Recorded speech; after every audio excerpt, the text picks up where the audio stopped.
accountancy. Oh, got it. Right, it just sounds like the meeting has just started being recorded, so I'm just going to flip back to who am I? I'll start again.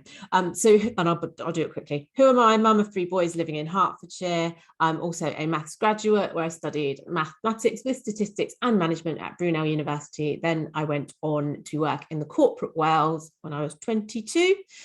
Started off at HSBC where I qualified as a SEMA management accountant. So that's somebody who I'm basically helping the company to save money and make more money. It's not so much of the complicated sort of spreadsheets, and although I did do a lot of spreadsheets, it's more like looking forward with the business and progressing with business ideas that will make money for the company. I also worked for a company who went bust, which was very interesting. A company called Wine Rack. Teachers may remember it. You children absolutely won't because they sell alcohol, but they went bust when I was working for them, so that was interesting. I've also worked for Tesco's and EE, so yeah, retail, mobile phones and banking. But in 2015, my youngest was very little, had a bit of a realization that I didn't want to work in the corporate world anymore. And I set up Mrs. Mummy Penny, which is my business to change the world. I am helping my audience, which is very large, to become financially free. I'm giving out sort of some basic personal finance guidance to people in the UK and all over the world, across my blog, which is Mrs. Mummy Penny, and then social media. So this is probably what you'll be interested in. Yes, I have a YouTube channel. I have a podcast. I have about 15,000 followers on Instagram. I am on TikTok. Yes, I am embracing that social media. And that's how I get my content out there to my incredible audience of followers. I've got maybe 60, 70,000 followers. Maybe it goes up over time, particularly when I do lots of TV work. So that is me. And next I want to tell you about, is that going to work? My screen, there we go. Next I want to share this video with you, which is about Marcus Rashford and where he's come from and what he's doing with his money. It's such a inspiring story. I love this guy. I think he's amazing. I think everybody loves this guy. So I'm just going to flick to YouTube, which I can't remember how to do that. I need to escape this. Okay, I'm going to go to YouTube and I'm going to play it. We've also popped the link into the comments. I think Nessa's going to send out the link if there's any problems with watching this video, but it sounded all right when we tested it. Okay, here we go. Marcus has risen from sports person to hero in the last 2 years. He started to buy a string of homes in the Northwest. And dedication, Rashford was able to find a career that took him and his family to new heights. His mum Mel was a single parent with 5 kids who worked 3 jobs to provide for her family. There wasn't always a lot of money coming in, and it was still a struggle to make ends meet. While his mum was grafting, Rashford's love of football led him to join the Fletcher Moss Rangers, and at the age of 5, he began a life-changing journey, making the right choice. There is always an element of sacrifice to get to the top, and his mum made a choice that would change his entire life. When Marcus was 11, he earned a place in United's Youth Academy. The program was designed for 12-year-olds, but his mum pushed him to get in early, and he wasn't planning on letting her down. United clocked Marcus's ball skills, and just like his mum, knew that he was worth investing in from a young age. He was picked for a scheme that offered accommodation and a new school, so his mum had to make the difficult decision of letting her son live away from home when he was still only a little boy. He would go on to turn his experience into profit, not only for himself, but for his community too. The Wonder Kid. In 2016, Marcus made football history when he was only 18 years old. He scored twice in the Europa League in his first game for the senior team and became the youngest player in European competition history to score. His stock continued to rocket, and Rashford's new contract was reportedly worth £200,000 a week. Manchester United's investment in the Wonder Kids started back in 2002 as confidence grew that he would bring them income from merchandise, commercial activities and deals. Anyone can play football, but not everyone can create revenue. Man U capitalised on Rashford's talents and made themselves a nice bit of money. Invest to rest. Rashford had set up his own property firm to help him invest his millions and started to buy a string of homes in the northwest. After spending £2 million on property in 2020, a lot of reporters made comments that didn't sit well with the English hero. Following in the footsteps of England teammate Dele Alli, who had set up his own real estate business, Rash wanted to see his cash flow continue to flourish well beyond his football career. Rash made the decision to invest in property to build security for him and his loved ones. Investing your money wisely allows you to prepare for the future. Use your platform. Marcus has risen from sports person to hero in the last 2 years. By the age of 23, Marcus's personal net worth was estimated to be around 16 million. Figures have shown that Marcus is one of the UK's most charitable donors. His campaign for free school meals has since been recognised with countless awards, and he was honoured with an MBE by the Queen. Rashford worked tirelessly to supply 4 million meals to those who have received them at school during the pandemic, and even got Leeds United to donate £25,000. His own experience of having free school dinners brought compassion to his campaign. It was his mum who was a driving force behind getting him to use his platform as a voice for change. Rather than using his power to make money for himself, he used it to help others. This gave him even more publicity and raised his profile. Win some, lose some. The trick is to think wisely about how you spend your money and make sure you put some away for a rainy day. The rise to success hasn't always ended well for some footballers. Former England captain Wayne Rooney had a gambling addiction that threatened to damage his career, and ex-England player Joey Barton was banned by the Football Association after being found to have placed 1,260 bets on football matches over 10 years.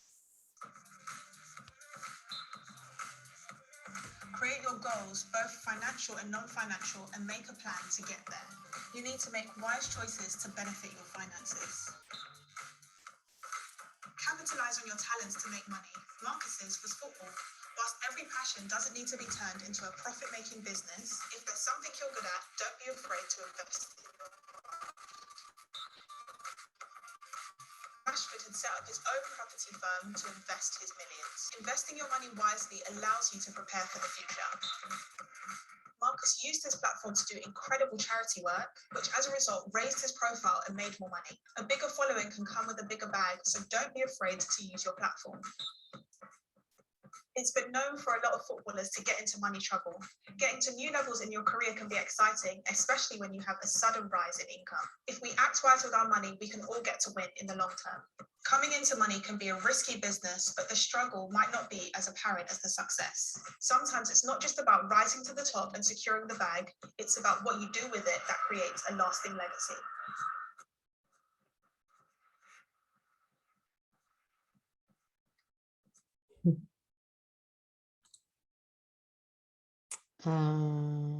So back to me. I love those little secure the bag videos from E4 and from Bola. Bola I've known for many years. She does a very similar thing to me. She's gone down the TV presenting route, which I do a little bit of. That's one of my goals, to become a TV presenter one day. But yeah, what a story. Like, what a guy. Like, he's got a solid family behind him. His mother is the driving force, the single mom of 5 children, who's really encouraged him to use his talents to be the best at what he does, but also use it for the greater good. He's just an incredible person who also has a lot of money and has put a lot of money aside for the future.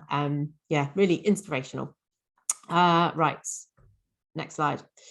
I was going to talk, I missed that slide. I'm going to talk a little bit about how maths got me to where I am. I'm going to flick back to that so you can't see that. So right, I absolutely loved maths when I was at school. I had a natural talent for it, and the teachers, thank you, the amazing teachers at Humphrey Davy School in Penzance and St Paul's Primary School, they really embraced the maths and yeah, really helped me become better and better at it. I absolutely loved it, and I've also passed that love on to my 3 boys, who all really love maths as well.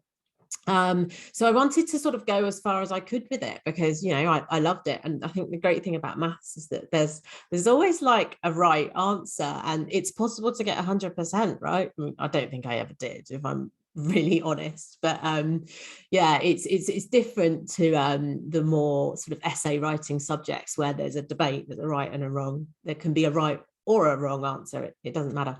So yeah, loved maths. So I pursued it all the way through to university.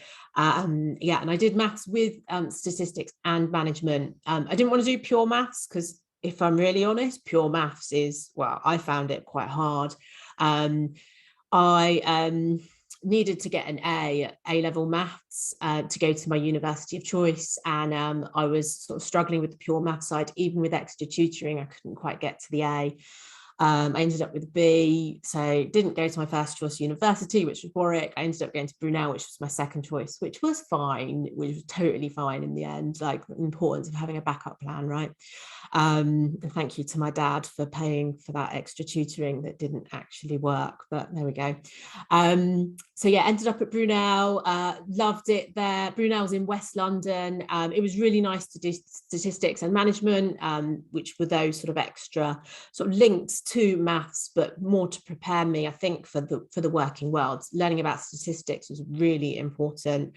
A lot of my finance career was all about sort of presenting numbers in a way that people could understand.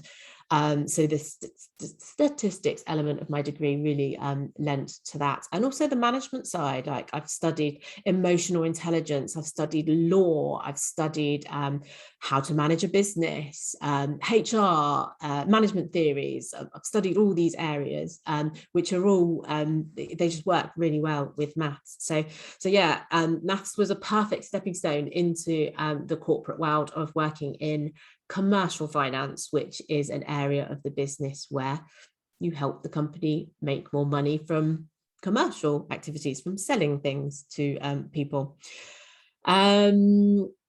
Yeah, started off working in banking.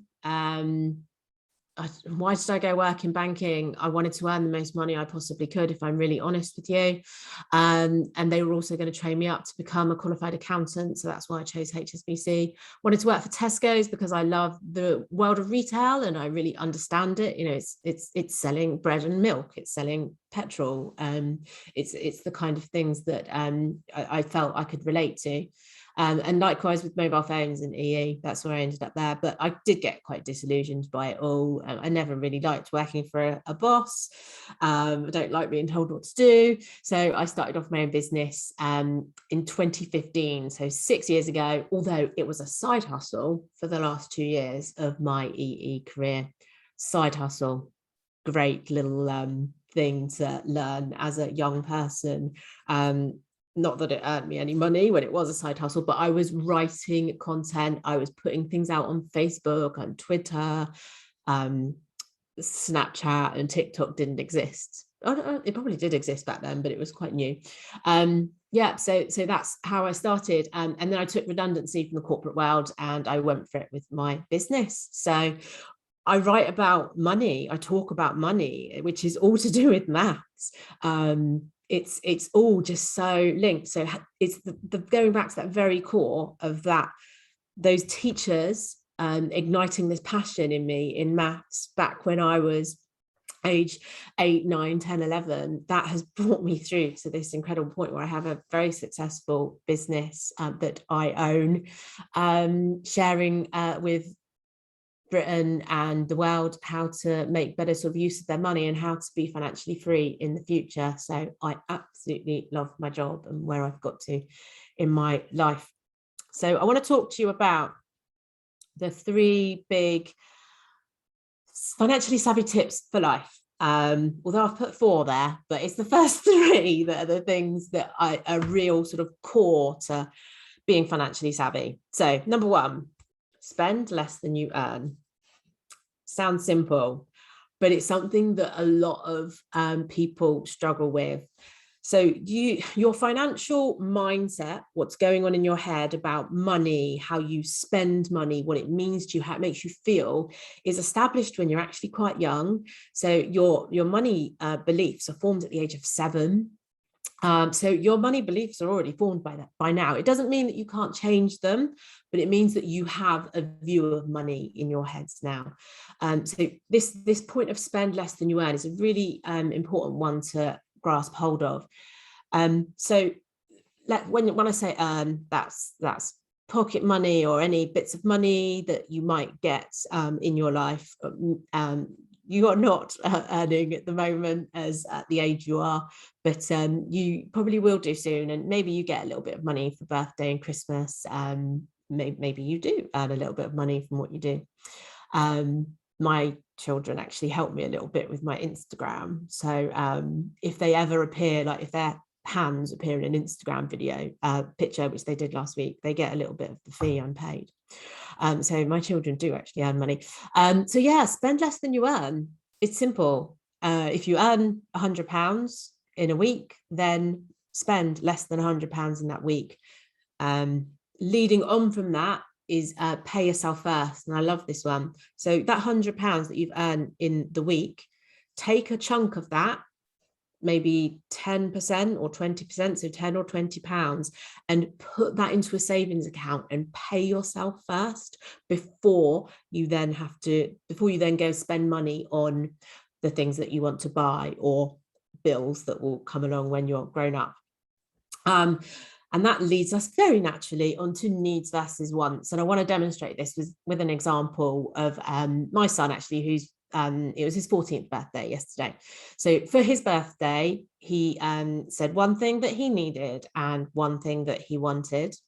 And that's quite a nice way of sort of thinking about spending money. So my eldest is a football player, plays for Cambridge United Academy. Hopefully he's going to be like Marcus Rashford one day. I'm that mum, like Marcus's mum, pushing him along and supporting him along the journey. But he needed some football medals. Plays mostly on Astro, but apparently he needs some for mud. I'm not really that great on football boots. Anyway, he needed some metal boots. So that was his need. But he also wanted Forza Horizon 5, which came out yesterday, and that was his want. So he's got one need and he's got one want. Very lucky boy. So yeah, just think about the things that you want to be spending money on. Is it a need or is it a want? And when it's a want, be mindful about that want. And also think about the environment. Okay, I've just been up in COP26 last week with all those incredible climate change minds. And I'm very, very aware that each of us has the power within us to change the world. We can consume less. And that comes back to this needs versus wants thing in the financial world. So yeah, very, very, very passionate about climate change and doing what we can, all of us do individually to save the planet. And then budgeting and spending diaries. This is where it gets maybe a little bit more financial, where hopefully your parents have budgets and maybe they keep a spending diary. So a spending diary, and this is something that you can all do. I keep a spending diary every week and I absolutely love it. I just make a note of everything I spend on a daily basis, be that on using my cards, bills that leave my account, if I ever spend any cash, which is quite rare. I don't really spend cash anymore. PayPal, all these different ways that I can spend money as a grown-up, as an adult. I keep a log all of that. And then on a Monday morning, I go through all my spending and I work out, right, how much did I spend on food? How much did I spend on my children? How much did I spend on takeaways? And it just makes me quite mindful about what I've spent when and where. And what that spending diary can then do is you can create a budget from it, which is a great tool to managing your money on a monthly basis. So I would like to try an exercise. Let me just check the time, 10:33, wonderful. So I would like you, let's move that a little bit, to create a budget. And I'd like you to just spend 5 minutes with the person next to you, just having a chat, writing it down about what it would cost to have a day out in London with your family. So think about how much it's going to cost. And I want you to think about all the different elements of that day out in London. So how much it's going to cost to get there, so your travel costs, food, are you going to spend money on food when you're there, or are you maybe going to take a packed lunch, drinks, entry to any attractions you might be planning to go to, are you going to go shopping? So yeah, I'd like you to have a go at this for 5 minutes. So it's 10:34. If we say, if you come back maybe at 10:38, and we can maybe share some of the results and then go straight into questions, because that's the end of my presentation. So can I jump in a minute? Can I just say to all the teachers, once your sort of 5 minutes are up and you're ready to move on and you've done this task, if you could just use the thumbs up reaction emoji, that would be great, because then we can see that everyone's ready to go again. Thank you. Cool. So I'll stay silent for 4 more minutes.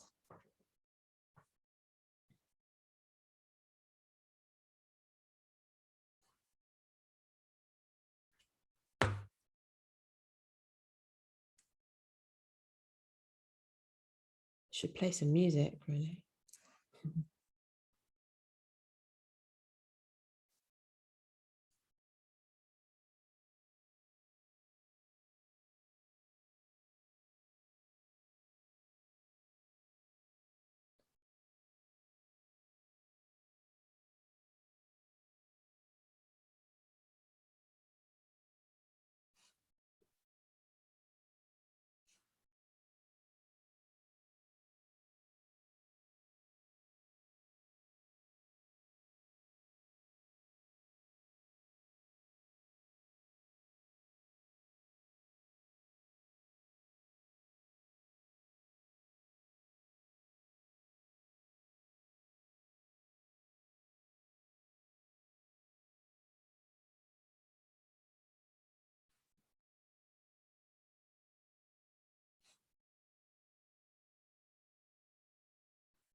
Are we all good? Nessa, can you see if there's thumbs up? There are a few thumbs up. Okay. We've got 2 at the moment. A few went up and then went back down again. Yeah. I think they only stay for a certain amount of time. So I think the majority are ready to move on. Yeah. So shall we, because of time, should we just maybe launch into if there's any, I just think I'd love to get feedback, but I realize that that's actually quite difficult in this scenario. But I think it's just really worth having that discussion about how much a day out in London costs with your family, because it's actually quite a lot of money. If you think to travel into London, I live in Hertfordshire, for me and my children, it's probably going to be 20-30 quid to get into London. I would take packed lunch, I would take water in bottles, so that would save some money. But then you've got entry to wherever you're going. I don't know, maybe it's London Zoo. I always know ways to get money off days out in London. If you take your train ticket, you can buy one ticket, get one free. So you go in as an adult, your child will go in for free. But you're talking, I'm going to say at least 100 quid for a day out in London. So it's just really interesting exercise to actually work out all the different elements that make up just something you think is quite simple, like going into London for the day. So are there any questions from anybody or any comments? Anything you want me to explain further? It's actually been very quiet on chat, actually. There's no questions been posted as yet. Yeah. Oh, there's a lot of people watching. Wow. I'm loving this. Oh, yeah, a couple of questions. So LMS year 6, if you are in a financial crisis, how would you get out of it? Oh, great question. So a financial crisis, let's say you have quite a lot of debt. So remember I was talking about spending less than you earn. Well, quite a lot of people spend more than they earn, which then leads to a negative situation where people can then end up in debt, which is borrowing money from banks that isn't your money. Personal experience, I'm very open about all these kind of financial things. I've my children know all about it. 2017, I was in £16,000 worth of debt. It was manageable debt. I could afford the minimum payments. So I had to repay £200 a month of that £16,000 back to the banks. I could just about afford that £200 and then a little bit more when I made cutbacks and my business started to earn more money. It took me 2 years to pay that debt back. So I was debt free by 2019. But if you can't make those minimum payments, if you're struggling with things like rent of the house, pay your mortgage, so your parents either pay rent or pay a mortgage to a bank, then you need to get help from a charity such as Step Change, Citizens Advice Bureau. These are incredible charities that will help people that are in a financial crisis. They're free. They are incredible charities that are very busy, but there's no financial crisis that you can't get out of. That's something that I really want to sort of make clear. There's always a positive way out, no matter how bad things are. So, and there's people around that will help. And like, there's loads of content on my website as well. So if you just want to read something, where you don't have to talk to anybody, then you can go and read sort of content. So Google sort of money saving content from a trustworthy person online, because not everybody's trustworthy online. Have you read The Richest? I was just going to say, Mount Grace has asked, have you read The Richest Man in Babylon? No, I haven't. And that's might add that to your read list. Yeah, I read a lot of money books. I hope it's a short book. I'm not a fan of long money books because money can be quite boring to a lot of people. So I want to make it fun and interesting. Like, money at the end of the day, it's a tool that will make that can make your life better. It's not gonna make people love you or that to necessarily make you happy, but it gives you choices and it makes life easier. So yeah, I'm not going back to the book. I'm not a fan of a book that's like 400 pages long talking about money. Moving on to the next question. If we had a lot of money and we didn't know what to spend it on, what should we do? Good question. I love these kind of questions. I was talking about this yesterday, actually. So somebody said to me on Twitter, you've just been given 500 grand. What would you do with it? Would you carry on working? And I said, yeah, I would carry on working because I love my job. I've got to this magical point in life where I love my job. And what I would do with that extra money I had is I would give it to charities and organizations I know that need money. So I would give some money to my children's primary school because I know they need money. I'd also give some money to my children's secondary schools. I've got 2 in secondary, 1 in primary, because I know they need money. I would give money to animal shelters like the Blue Cross, where I got my cat from, and I would give money to particular charities I support. So I am a big ambassador of Grief Encounter, who look after children who have been bereaved, because my parents died when I was a teenager. My mum died when I was 16. And this charity wasn't around when I was 16. So I give a lot of money. So that's what I think we should do. If we have excess money, don't hoard it. I mean, obviously put some aside for your children and future generations, but give it to people that need it, like Marcus Rashford's done. Handling School have said, before we began listening today, we discussed as a class what we do with our pocket money when we get it. Your comment about spending habits has made a lot of us think hard about what we do when we get it. So that's great. That was kind of the point of today. Yeah. And Daniel Smith has asked, what would you do if your financial situation changes and you were then unable to make mortgage payments and pay your bills, etc.? Yeah, so and that's happening a lot over lockdown. A lot of people running their own businesses haven't been able to continue, so they've lost their income. A lot of people were put on furlough, which is a word you've probably heard sort of thrown around, but it meant that people didn't go out to work, they could stay at home and they'd get furloughed pay, which was sometimes 80% of the full pay. So you've lost 20% of your £100 a week, you've potentially lost £20 of that. So yeah, financial situations do change. And also life events happen, like illness happens, divorce happens. I got divorced 2 years ago.